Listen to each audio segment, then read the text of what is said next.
Hello friend, कैसे हैं आप सब लोग। तो एक बार फिर से आपने राम राम सारा ने। तो मैं रश्मि मलिक यूपी शामली से आप लोगों का एक बार फिर से बहुत बहुत स्वागत है आपके अपने यूट्यूब चैनल परी ब्लॉग में। और जैसे मैं हमेशा कहती हूँ, थैंक यू सो मच इतना सपोर्ट के लिए, क्योंकि आप लोगों ने मेरा स्टार्टिंग से ही बहुत सपोर्ट किया है। मतलब कुछ लोग, मैंने जो सही बातें बोली आपने मेरा हमेशा उस बात में सपोर्ट किया। जो लोग सही हैं वो हमें सही को सपोर्ट करते हैं, लेकिन जो गलत है वो गलत को सपोर्ट करेंगे। मुझे कोई फ़र्क नहीं पड़ता। मैंने बोला है हर वीडियो में कि किसी को कुछ अच्छा लगता है, किसी को कुछ बुरा लगता है। माना मुझे वो अंजलि वाला सब कुछ गलत करा तो मैंने गलत बोला था, और कुछ लोगों को लगता है कि वो सही है तो फिर उन्होंने सही बोला था। तो इससे सब अपना अपना अपनी अपनी सोच है, अपनी अपनी थिंकिंग है, तो इसको कोई चेंज नहीं कर सकता। इसलिए इसमें आप अपने लड़के तो कोई फ़ायदा नहीं है, क्योंकि ये दुनिया है। सबको अपना अपना अपना अपनी अपनी बात कहने का सबको हक होता है। कोई कुछ भी कह सकता है, जिसको जो अच्छा लगता है वो बोल सकता है। मेरे पास बहुत सारे नेगेटिव कमेंट आते हैं, मैं उनको इग्नोर करती हूँ, क्योंकि करते रहो। तुम आते क्यों थे? तुम नेगेटिव, तुम्हें मेरी वीडियो अच्छी नहीं लगती तो तुम मेरी वीडियो पे आते क्या हो करने के लिए? तुम आते हो, देखते हो, मतलब आपका भी वेलकम करती हूँ। मैं तो अपने हेटर्स का ही मोस्ट वेलकम करती हूँ। आओ मेरी वीडियो पर देखो, नो प्रॉब्लम।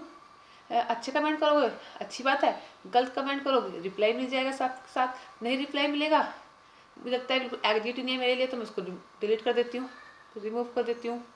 ठीक है। हाँ, तो आज की जो वीडियो है, मैं आपसे कहना चाहती हूँ कि अंजू वाले मैटर पे अब आप लोग जातिवाद क्यों फैलाने लगे हो? मतलब आपस में क्यों लड़ने लगे हो इसी बात को लेकर? कमेंट अंजू तो पढ़ती नहीं है बिल्कुल भी, क्योंकि वो खुद बोलती है उसे पढ़ना नहीं आता है। फिर आप लोग आपस में ही क्यों लड़ मर रहे हो इन कमेंटों के ऊपर?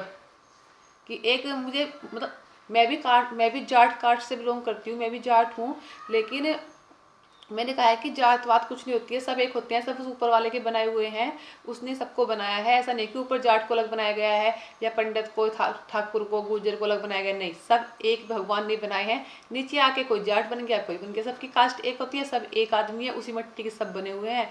सब ऐसे ही आते हैं और सबको ऐसे ही जाना है। किसी का ये नहीं सबको अलग, कि कोई अलग जाट है तो वो अलग आ रहा है, या कोई वो जाट है तो अलग तरीके से मर रहा है। नहीं, सबको वहीं जाना है, वहीं से सबको आना है। ये नीचे आके पता नहीं क्यों आप कास्ट वाला मैटर उठा लिया है सबने। हाँ, तो एक पूनम बाई है, मुझे उनका मैसेज बहुत ही खला, बहुत ज़्यादा खला उनका कमेंट। तो मैं उनके कमेंट का रिप्लाई दूंगी। उनका कमेंट पढ़ के बताती हूँ आपको क्या है। तो उन्होंने कमेंट किया मैंने लिख लिया था उनका कमेंट, क्योंकि मैं भी इतनी बोली कि मेरी याद रहेगा हमेशा। लेकिन उनका कमेंट था, मेरी वीडियो में भी कई बार उनका कमेंट आ चुका है। उनका कमेंट था, जाटों की तो फितरत ही ये है, सालों की शादी शादी नहीं होती जब भीख मांगते हैं। कि किसी भी कास्ट की हो फिर सालों की हवस खत्म हो जाती है, तब इनको कास्ट दिखाई दी जाती है। समझ में आ गया हो तो एक बार दोबारा पढ़ के बता देती हूँ। हाँ, इनका कमेंट था पूनम बाई का, जाटों की तो फितरत ही ये होवे है, सालों की शादी नहीं होती जब भीख मांगते हैं, चाहे किसी भी कास्ट की हो, फिर सालों की हवस खत्म हो जाती है, तब इनको कास्ट दिखाई दी जाती है। तो पूनम जी, आपके पास कितने जाट आए हैं कि मेरी शादी करा दो? तो आप इस बात, तो आप एक कास्ट पे गई हैं, ये बहुत गलत गई हैं। ठीक है। और दूसरी बात, आपके पास कितने कास्ट आए हैं, कितने जाट आए हैं कि पूनम जी हमारी शादी करा दो, पूनम जी हमारी शादी करा दो, और फिर तुम कराती क्यों? तुम इस मैटर को उठाती क्यों हो? तुम्हारे पास आते हैं क्या जाट शादी कराने के लिए कि हमारी शादी करा दो, हमारी शादी करा दो? और जाट के पास जाट नहीं रह सके। ठीक है। हर इंसान को कॉम्प्रोमाइज़ करना पड़ता है। ऐसा नहीं होता है कि हम लोगों के बीच झगड़े नहीं होते हैं। हमारे भी झगड़े होते हैं, मेरे हस्बैंड के मेरे झगड़े होते हैं, लेकिन उनमें से एक को कॉम्प्रोमाइज़ करना पड़ता है। अगर एक बोल रहा है तो एक चुप हो जाओ, और दूसरा बोल रहा है तो मैं चुप हो जाती हूँ। ऐसा नहीं होता है कि दोनों लड़ेंगे मिलेंगे तो फिर तो हो गया काम। और जो पहले चले तो जाट था, हितेश जाट था, मैंने मानना। जो पहले 4-5 थे वे भी जाट थे क्या? उनको भी लेके उनको नहीं कहा था ना कुछ भी। अब इनके बिना इनके इन सालों के बिना काम भी नहीं चलता तुम्हारा। इन जाटों के बिना काम भी नहीं चलता। फिर कोई लड़ाई हो, झगड़ा हो, पंचायत हो, धरना हो, सबसे आगे यही मिलते हैं। इनके बिना काम भी नहीं चलता। तो ये गलत है पूनम। जातवाद पे मत जाओ, किसी की जातिवाद मत फैलाओ। तुम अंजू के सपोर्ट में हो तो उसे सपोर्ट करो, जो अंजू को सपोर्ट नहीं करता उसे मत करने दो। तुम्हारे कहने से या किसी करने से तुम्हारे कहने से कोई उसे सपोर्ट नहीं करेगा, और किसी के कहने से तुम उसे सपोर्ट करना छोड़ोगी नहीं। तो तुम अपना काम करो और बाकी जो लोग अपना काम कर रहे हैं उन्हें अपना काम करने दो। ये जातिवाद मत फैलाओ। जाट के पास जो आ जाता है वो जाट ही बन जाता है, लेकिन रहना पड़ता है, कॉम्प्रोमाइज़ करना पड़ता है।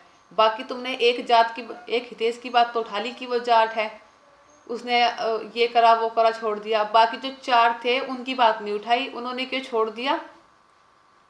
उनकी कास्ट पे लेकर भी आओ अब। और अंजू के मैटर में मैं कुछ कहना नहीं चाहती, क्योंकि मैं अंजू के बारे में जो मुझे कुछ कहना था अंजू के बारे में वो मैं कह चुकी हूँ पहले वीडियो में। मेरी कम से कम 10-12 वीडियो पड़ी हैं मेरे चैनल पर। मैं उसके बारे में जो कुछ सोचती हूँ मैं अपने चैनल पर कह चुकी हूँ। मैं बार बार उस चीज़ को रिपीट नहीं करना चाह रही। लेकिन पूनम प्लीज़ थोड़ा दिमाग लगा के बात करा करो, अपनी थोड़ी जुबान को लगाम दो, ठीक है? ये जातिवाद मत फैलाओ। तुम्हें किसी ने कुछ नहीं कहा, ना तुम्हारे पास जाट भीख मांगने आ रहे कि हमारी शादी करा दो। जब तुम्हारे पास आए तो बताना, तो कहना उनसे।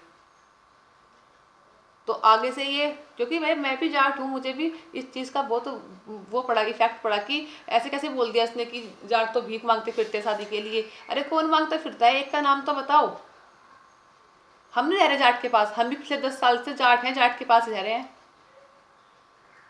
हमारी बीच लड़ाई होती है, झगड़े हो सबके बीच में होते हैं। जो मैरिड कपल है, हर मैरिड कपल के बीच झगड़े होते होंगे, लेकिन इसका मतलब ये थोड़ा ना है कि फिर एक दूसरे को मीडिया में लिया आओ, सड़क पे लिया आओ और सब मीडिया वालों को बुला लूँ मैं, ऐसे ऐसे ये हो रहा है ये हो रहा है, फिर तो सारे फैलेगी, सारे बदनामी होगी।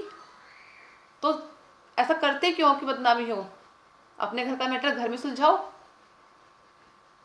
ऐसी नौबत ना आए कि बाहर बाहर जाना पड़े। जब 10 आदमियों के सामने ये बात बोली जाएंगी तो सबका अपना अपना पॉइंट ऑफ व्यू होता है। कोई कुछ बोलेगा, कोई कुछ बोलेगा। और जब तुम्हें कहते हुए शर्म, तुम्हें सब आप मीडिया के सामने ये बात कहते हुए अफसोस नहीं है तो फिर लोगों को क्यों होगा? लोग तो बात बनाते ही हैं। लोगों को बातें बनाने का मौका ही क्यों देते हो? एक की दो तो लोग लगाते ही हैं। तुम एक कहोगे, लोग दो कहेंगे, वो तो कहेंगे ही। तो इसलिए लोगों को ऐसा मौका ही क्यों देना कि लोग हमारे बारे में कुछ गलत बोलें? अपनी बात अपने आपस में सुलझाओ, खत्म करो। और पूनम, मैं तुम्हें फिर से कह रही हूँ, अपनी जुबान पे लगाम लगा लो। आज के बाद ऐसा कमेंट मत करना कास्ट के ऊपर, किसी भी कास्ट के ऊपर। मैंने अभी कुछ नहीं बोला, बहुत अच्छे से तुम्हें बताया, बिल्कुल नहीं गलत बोला। मैं चाहती तो बहुत कुछ गलत भी बोल सकती थी तुम्हें, क्योंकि तुमने बहुत गलत बात बोली जाटों के बारे में, तो मैं बहुत कुछ बोल सकती थी तुम्हें, लेकिन मैंने नहीं बोला, एक लिमिट तक ही बोला ताकि तुम्हें समझ में आ जाए। और तुम्हें नीचे कमेंट में बहुत सारे जवाब मिल भी गए हैं इससे रिलेटेड। तो आगे से मैं आपसे रिक्वेस्ट करूँगी पूनम कि इस टाइप के कमेंट ना करें किसी भी कास्ट के ऊपर। अंजू के मैटर में जातिवाद ना फैलाएं बिल्कुल भी। उसका मैटर है, उसे सपोर्ट करो, तुम्हारी मर्जी, ना सपोर्ट करो तुम्हारी मर्जी, लेकिन जाटों को बीच में ना लेके आओ, किसी भी कास्ट को बीच में मत लेके आओ। अपना काम करो, अपने काम से मतलब रखो, बाकी दुनियादारी के चक्कर में मत पड़ो। जब ये बात मीडिया के सामने आ गई है तो खुद अपना अपना पॉइंट ऑफ व्यू रखेंगे ही रखेंगे। तुम किसी का मुंह बंद नहीं कर सकते, किसी का मुंह बंद करोगे? तो फ्रेंड, करते हैं इस वीडियो को यहीं पर एंड, और सबसे रिक्वेस्ट है प्लीज़ जातिवाद मत फैलाओ। इस वीडियो को यहीं पर एंड करते हैं, मिलते हैं आपको कल एक अच्छे से नए ब्लॉग के साथ। तब तक के लिए बाय बाय, टेक केयर, अपना ध्यान रखिए। और एक बार फिर से राम राम सारा ने मेरे हेटर्स को भी और मेरे सपोर्टर्स को भी। Bye bye, take care.